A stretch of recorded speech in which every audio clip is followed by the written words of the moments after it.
우리 함께 두 손을 모으고 기도하겠습니다. 숨결이신 하나님, 하얀 눈이 온 땅을 뒤덮는 이 아름다운 계절에 우리도 욕망의 그림자들을 거두어내고 흰 눈과 같은 순백의 사람으로 다시 깨어나고 싶습니다. 주님, 불의와 거짓 앞에서 용기 내게 하시고 고통받는 이들을 향해서는 한없이 따뜻한 사람이 되게 하여 주시옵소서. 지금 외로운 사람들의 벗이 되어 주시고 버림받은 이들의 설당이 되게 하여 주시옵소서. 주님, 세상의 빛과 소금이 되지 못해서 주문거리로 전락한 이 땅의 교회들을 긍휼하게 여겨주시고 오직 하나님만을 두려워하고 예수님만을 자랑하는 당신의 거룩한 백성들을 일으켜 세워 주시옵소서. 이 땅에 하나님의 백성들로 인하여서 하나님의 이름이 영광받고 하나님의 이름이 거룩히 여김받게 하여 주시옵소서. 주님, 이 시간 말씀을 듣습니다. 듣는 귀와 듣는 마음 또한 우리에게 허락하여 주시옵소서. 감사드리며 이 모든 말씀 살아계셔서 지금도 우리와 함께하고 계시는 예수 그리스도의 이름으로 기도드립니다. 아멘. 함께 말씀 읽도록 하겠습니다. 오늘 말씀은 구약성경 예레미야 7장 1절에서 7절까지 말씀입니다. 예레미야 7장 1절에서 7절, 구약성경 1061쪽입니다. 한 목소리로 읽도록 하겠습니다. 여호와께로부터 예레미야에게 말씀이 임하니라. 이르시되 너는 여호와의 집 문에 서서 이 말을 선포하여 이르기를 여호와께 예배하러 이 문으로 들어가는 유다 사람들아, 여호와의 말씀을 들으라. 만군의 여호와 이스라엘의 하나님께서 이와 같이 말씀하시되 너희 길과 행위를 바르게 하라. 그리하면 내가 너희로 이곳에 살게 하리라. 너희는 이것이 여호와의 성전이라 여호와의 성전이라 여호와의 성전이라 하는 거짓말을 믿지 말라. 너희가 만일 길과 행위를 참으로 바르게 하여 이웃들 사이에 정의를 행하며 이방인과 고아와 과부를 압제하지 아니하며 무죄한 자의 피를 이곳에서 흘리지 아니하며 다른 신들 뒤를 따라 화를 자초하지 아니하면 내가 너희를 이곳에 살게 하리니 곧 너희 조상에게 영원 무국토록 준 땅이니라. 아멘. 주님의 은총과 평화가 성도님들 가운데 함께 하시기를 바랍니다. 오늘은 절기상으로 입춘입니다. 겨울 한복판에 우뚝 서는 봄볕처럼 따스한 주님의 은총이 우리 삶에 가득하시기를 소망합니다. 최근 한국 사회를 뜨겁게 만들었던 하나의 이슈가 있었습니다. 양부모의 학대를 받다가 숨진 정인이 이야기입니다. 저는 너무 끔찍해서 보도를 제대로 보기가 어려웠습니다. 처음부터 끝까지 기사에 나오는 사진과 영상을 보지 못하고 몇 번씩이나 곁눈질하듯이 어렴풋이 보아야만 했습니다. 사람이 어떻게 저럴 수 있나, 세상이 어떻게 이 지경까지 되었나 하는 탄식이 절로 나왔습니다. 불쌍한 사람들이 폭력에 쓰러지는 일들이 비일비재하게 일어나는 세상이지만 그 대상이 너무나 작고 여린 아이라는 사실에 말문이 막혔습니다. 이 세상에 와서 꽃도 피워보지 못하고 학대받다가 죽어간 아이를 하나님께서 선하신 능력으로 안아주시기를 바랄 뿐입니다. 그런데 이 사건을 바라보며 제 마음속에는 수많은 물음표들이 생겨났습니다. 여러분, 우리 그리스도인들은 이러한 사건들 앞에서 어떤 마음가짐으로 살아가야 할까요? 예레미야 선지자의 말씀을 통해 그 길을 찾고 또 바른 길을 걸어가길 소망합니다. 우리 첫 번째 제목 함께 읽겠습니다. 시작. 거짓된 성전. 예레미야 7장 1절에서 2절 말씀 읽겠습니다. 여호와께로부터 예레미야에게 말씀이 임하니라. 이르시되 너는 여호와의 집 문에 서서 이 말을 선포하여 이르기를 여호와께 예배하러 이 문으로 들어가는 유다 사람들아 여호와의 말씀을 들으라. 아멘. 이스라엘 백성들은 공경에 처할 때마다 성전에서 기도하거나 또 성전을 바라보고 기도하면 하나님께서 하늘에서 들으시고 용서해 주신다는 믿음이 있었습니다. 그렇기 때문에 성전은 이스라엘 사람들의 중심이었습니다. 성전에 있는 한 하나님의 보호와 은혜가 끊어지지 않는다는 그 믿음은 이스라엘 백성들의 마음에 든든한 토대가 되었을 것입니다.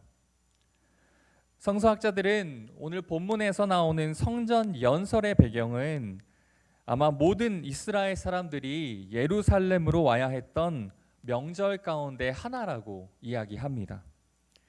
그러니까 성전에 가장 많은 사람들이 왕래하는 그 시간에 하나님은 예레미야에게 성전의 어느 문 앞에 서서 예배하러 들어가는 사람들에게 하나님의 말씀을 외치라고 말씀하신 것입니다. 우리 3절 말씀 읽겠습니다. 만군의 여호와 이스라엘의 하나님께서 이와 같이 말씀하시되 너희 길과 행위를 바르게 하라. 그리하면 내가 너희로 이곳에 살게 하리라. 아멘. 여러분 3절 말씀은 길과 행위를 바르게 하면 너희가 이곳에서 나와 함께 살게 될 것이다 라는 하나님의 자주 말씀하시던 평범한 권고처럼 들립니다. 하지만 이어지는 4절 말씀은 정말 충격적입니다. 우리 4절 말씀 읽겠습니다. 너희는 이것이 여호와의 성전이라 여호와의 성전이라 여호와의 성전이라 하는 거짓말을 믿지 말라. 여호와의 성전이라는 말이 3번이나 반복되는 것은 마치 어떤 주문을 외우고 있는 듯한 느낌이 들게 합니다. 그런데 그 뒤에 무슨 말이 따라 나오나요?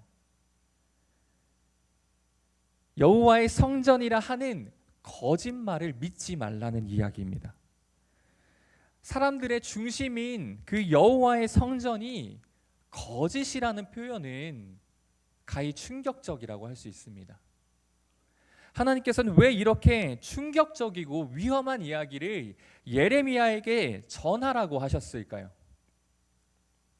백성들은 하나님이 성전에 계시겠다고 약속하신 그 말씀을 예루살렘 성전은 어떤 일이 일어나도 해를 입거나 무너지지 않을 것을 보장하는 말씀으로 오해했기 때문입니다.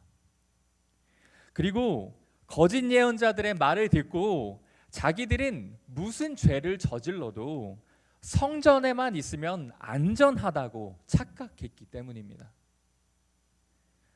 거짓 예언자들은 영적인 환상과 마음에서 꾸며낸 거짓말로 사람들을 미혹했습니다. 사람들이 듣고 싶어하는 말을 하면서 그들의 환심을 샀고 그로 인해서 불이한 이득을 취했습니다. 제사장들은 성전에 와서 제물을 바치면서 불의하게 살아온 그 죄책감에서 벗어나려는 사람들과 어떻게 보면 한 패거리였다고 할 수 있습니다. 제사 제물을 바치는 이들이 많아질수록 제사장들의 배가 더욱 불룩해졌습니다. 종교 지도자들이 타락하니 사람들은 하나님이 미워하시는 죄들을 저지르면서도 성전에 들어와서는 우리는 안전하다 하고 말했다는 겁니다. 아이러니하게도 하나님께서 함께 하시겠다고 약속하신 성전이 모든 악과 죄와 문제의 뿌리가 되었습니다. 오늘날 한국 교회는 어떤가요? 우리는 교회를 그리스도의 몸이라고 고백합니다. 하지만 미혹하는 영에 사로잡힌 거짓 예언자들이, 거짓 목회자들이 사람들의 영혼을 옥죄고 있습니다. 그들은 은혜나 영적인 권위를 이야기하면서 자기들의 욕망을 충족시키려고 합니다. 영적 배수의 진, 영적 재물, 이렇게 모든 단어 앞에 영적이라는 말을 붙이면서 사람들을 오도하고 속이고 있습니다. 여러분, 왜일까요? 사람들은 이 영적이라는 말의 함정에 쉽게 빠져들게 되기 때문입니다. 영적이라는 말을 붙이면 무언가 우리가 알지 못하는 새로운 차원의 이야기를 하는구나 하고 착각하게 되기 때문입니다. 물론 신학에는 상식을 뛰어넘는 차원이 분명히 있습니다. 그리스도인은 그 믿음을 분명히 견지해야 합니다. 여러분, 하지만 신앙이 몰상식이 되어서는 안 됩니다. 사람들이 일상적 관계나 그러한 삶을 파괴하는 가르침은 어떠한 거짓 영성에 가깝습니다. 진정한 신앙은 사람들이 서로를 귀하게 여기고 사랑하도록 만드는 것이기 때문입니다. 특정한 사람들을 혐오하고 배제하도록 선동하는 것은 신앙의 이름으로 하나님의 사랑을 배신하는 행동입니다. 요한복음 2장 19절 말씀 함께 읽겠습니다. 예수께서 대답하여 이르시되 너희가 이 성전을 헐라. 여러분, 예수님께서는 장사꾼들이 가득한 성전을 보시면서 이 성전을 헐라고까지 말씀하셨습니다. 그런 성전은 차라리 없는 것이 낫다는 것입니다. 우리는 선지자 예레미야의 연설과 그 예수님의 분노가 다른 누군가에게 하는 말이 아니라 바로 나에게 하는 말이라는 것을 깨달아야 합니다. 우리는 혹시 거짓된 성전에서 나는 구원받았으니 안전하다 착각하고 있는 것은 아닐까요? 우리 두 번째 제목 함께 읽겠습니다. 표정을 잃은 아이. 16개월을 살다 세상을 떠난 정인이 이야기는 많은 이들에게 깊은 충격을 주었습니다.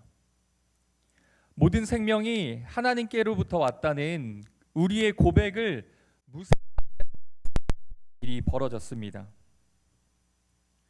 이미 신문을 통해 보셨겠지만 목사의 가정에서 자란 두 남녀가 만났고 어린 시절부터 신앙생활을 했고 매일 아침마다 저녁마다 예배를 드리는 유명한 기독교 대학에서 만난, 그리고 그 주변의 모든 사람들에게 내가 기독교 신자임을 자처하는 양부모에 의해서 그 연약한 생명에 가해진 폭력은 가히 악마적이었습니다.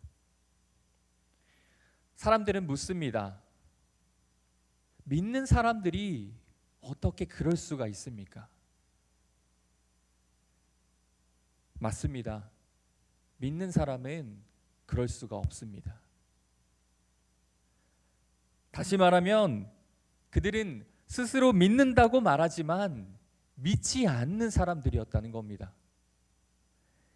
믿음의 외적인 모습은 갖췄지만 실제로는 믿지 않는 사람들이 많습니다.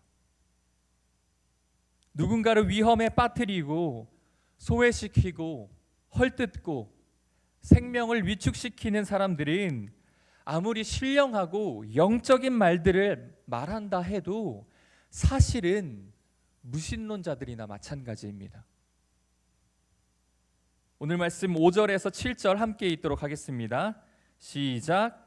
너희가 만일 길과 행위를 참으로 바르게 하여 이웃들 사이에 정의를 행하며 이방인과 고아와 과부를 압제하지 아니하며 무죄한 자의 피 이곳에서 흘리지 아니하며 다른 신들 뒤를 따라 화를 자초하지 아니하면 내가 너희를 이곳에 살게 하리니 곧 너희 조상에게 영원 무국토록 준 땅이니라. 오늘 말씀 6절에서는 이방인과 고아와 과부를 압제하지 말고 무죄한 자의 피를 흘리게 하지 말라고 말합니다.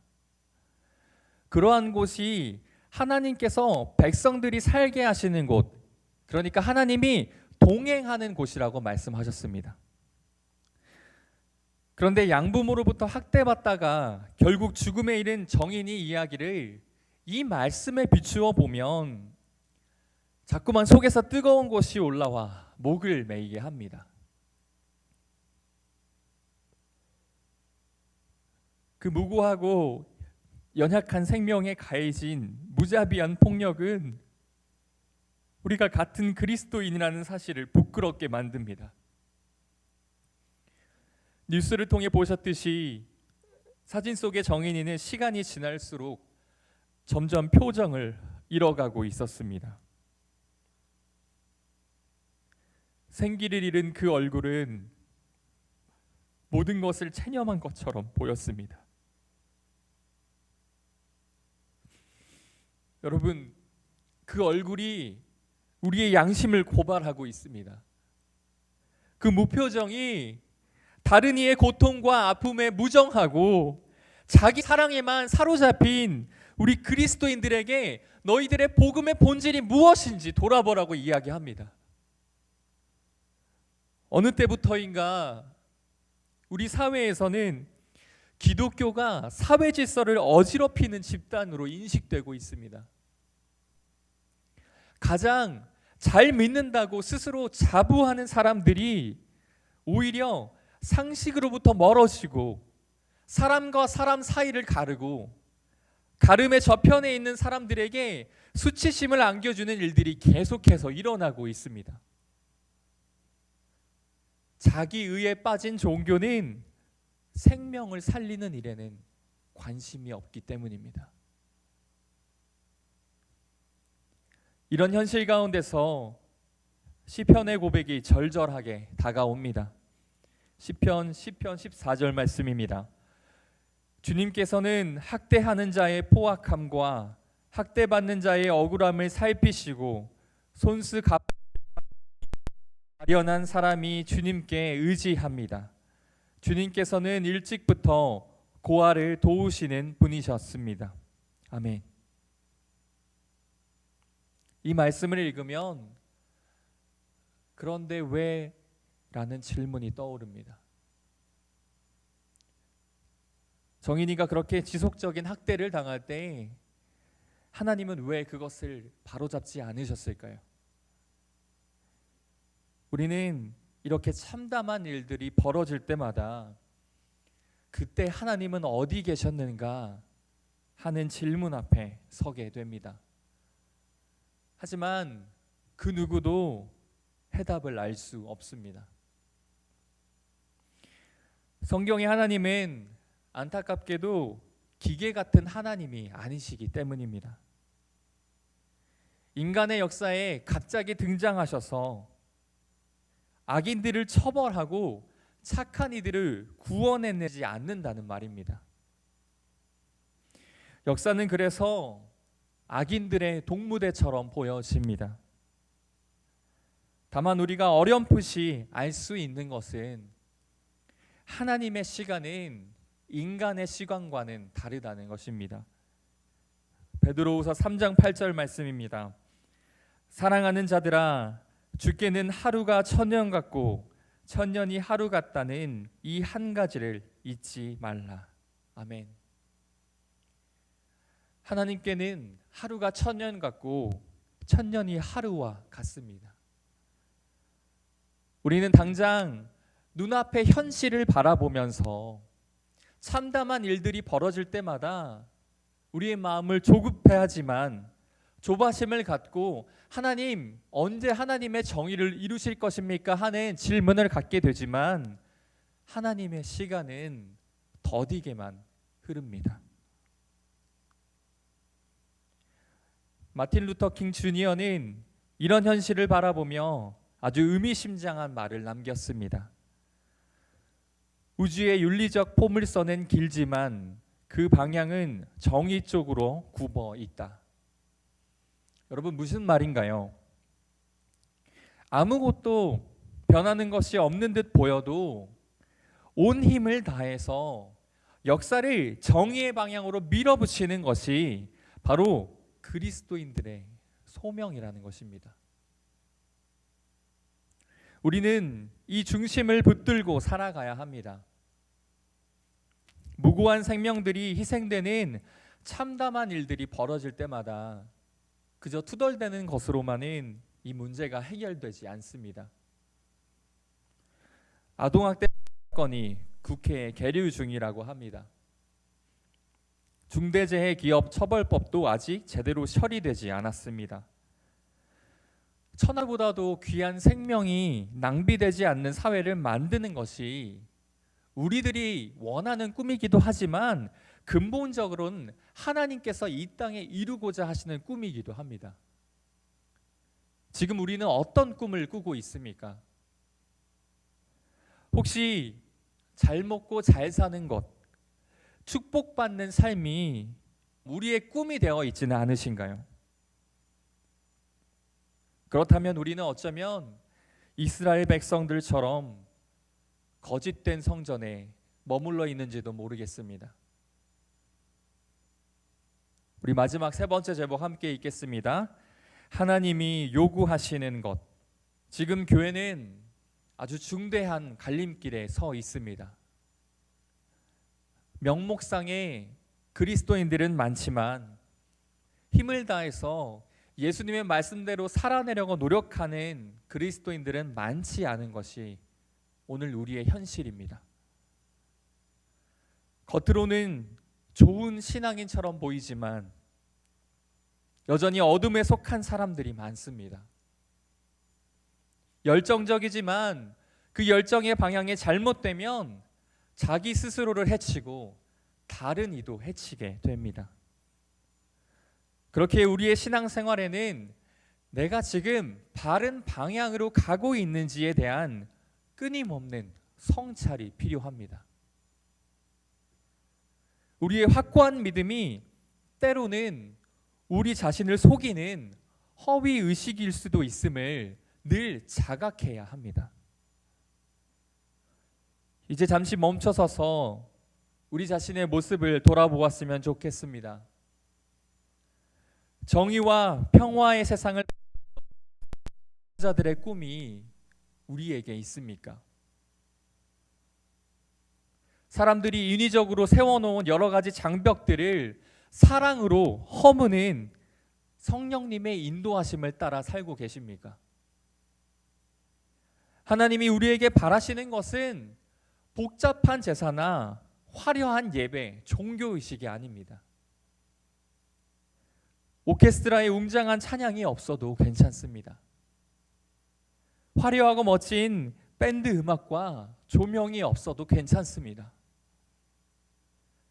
고래고래 소리를 지르는 설교자의 사자후가 없어도 됩니다. 예레미야 선배 예언자인 미가는 하나님이 우리에게 요구하시는 것이 무엇인지 명확하게 밝히고 있습니다. 미가 6장 8절입니다. 사람아, 주께서 선한 것이 무엇임을 내게 보이셨나니 여호와께서 내게 구하시는 것은 오직 정의를 행하며 인자를 사랑하며 겸손하게 내 하나님과 함께 행하는 것이 아니냐. 아멘. 공의를 실천하는 것, 인자를 사랑하는 것, 겸손히 하나님과 함께 행하는 것, 그것이 진짜 예배입니다.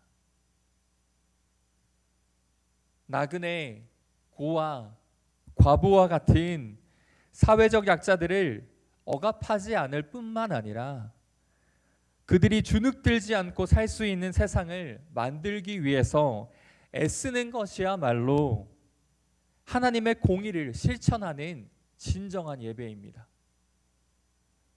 이 땅의 그리스도인들이 누구를 대하든 이런 마음으로 살아간다면 세상은 조금 더 살만한 곳으로 변하게 될 것입니다. 여러분, 바로 이것이 삶의 예배입니다. 비록 우리의 발걸음이 더디더라도 이런 삶을 묵묵히 살아낼 때에 우리는 하나님의 나라가 이 땅에 임하는 것을 보게 될 것입니다. 말씀을 마치겠습니다. 신앙이 깊어지기 위해서는 지향을 바르게 해야 합니다. 그 지향은 단순합니다. 하나님을 사랑하고 이웃을 사랑하는 것입니다. 그리고 그 사랑은 아낌과 존중으로 나타나야 합니다. 사람을 대하는 태도를 보면 그 사람이 빛에 속한 사람인지 어둠에 속한 사람인지를 알 수 있습니다. 2021년도 어느덧 2월에 접어들었습니다. 여러분, 우리에게는 시간이 많지 않습니다. 너무 늦기 전에 우리와 관계하고 있는 모든 사람들에게 하나님의 따뜻한 빛과 하나님의 사랑을 전해야 합니다. 진짜 그리스도인으로 빚어지기 위해서 더욱 정성스럽게 살아가며 주님과 함께 순례의 길을 걷는 기쁨을 날마다 누리시는 우리 효성중앙교회 성도들 되시기를 소망합니다. 우리 말씀을 기억하며 경건 함께 찬양하도록 하겠습니다.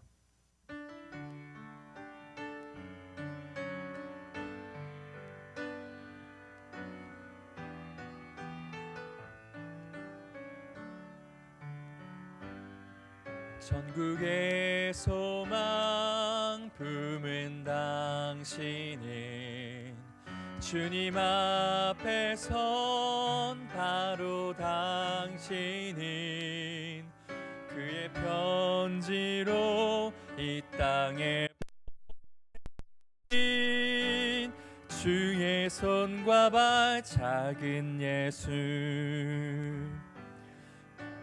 앞에서 힘없는 경건인 고아와 과부를 위해 삶 나누는 것 주 이름으로 사랑을 전할 때 아름다운 주의 나라 이루어지네. 전국의 소망 품은 당신은 주님 앞에 선 바로 당신은 그의 이 땅에 보내신 주의 손과 발 작은 예수 우리의 손은 예수님의 손 우리의 얼굴 바로 주님 얼굴 우리의 소유 모두 주님의 것 이웃을 위해 맡기셨네. 주님 앞에서 흠없는 경건인 어려운 이웃을 위해 삶 나누는 것 주 이름으로 사랑을 전할 때 아름다운 주의 나라 이루어지네. 전국의 소망 품은 당신은 주님 앞에 선 바로 당신은 그의 편지로 이 땅에 보내신 주의 손과 발 작은 예수 천국의 소망 품은 당신은 주님 앞에 선 바로 당신은 그의 편지로 이 땅에 보내신 주의 내 손과 발 작은 예수.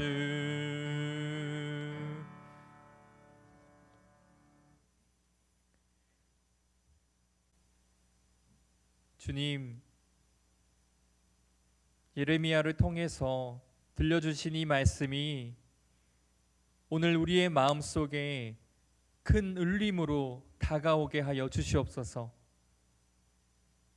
오늘 이 땅에 주님의 이름으로 모이는 교회와 그리스도인들이 수치를 당하고 있습니다. 어쩌면 그렇게 수치당하는 것이 마땅해 보이기도 합니다. 우리가 하나님의 백성답게 살지 못했기 때문입니다. 주님, 이제는 돌이켜서 우리의 마음을 주님 앞에 바칩니다. 거짓된 성전에 머무르며 나는 안전하다고 이야기하는 돌과 같이 굳어진 마음을 도려내 주시고 살갗과 같이 부드러운 마음을 우리 속에 심어 주시옵소서. 그렇게 하여 세상에 있는 연약한 자들, 고통받는 자들, 좌초된 자들의 아픔에 동참할 줄 아는 참 그리스도인들 되게 하여 주시옵소서. 주님, 또한 이러한 고백으로 하나님 앞에 예배하러 나올 때에 우리의 물질을 하나님께 드립니다. 우리의 물질과 우리의 소유가 하나님의 것임을 고백하며 이 물질이 하나님의 뜻대로, 하나님의 방법대로 쓰여지길 원하는 이 고백 가운데에 주님, 참된 하나님의 사람으로 살아갈 수 있는 용기를 허락하여 주시옵소서. 감사드리며 이 모든 말씀 살아계셔서 지금도 고통받는 자들, 아픈 자들, 힘없는 자들과 함께하고 계시는 예수 그리스도의 이름으로 기도드립니다. 아멘.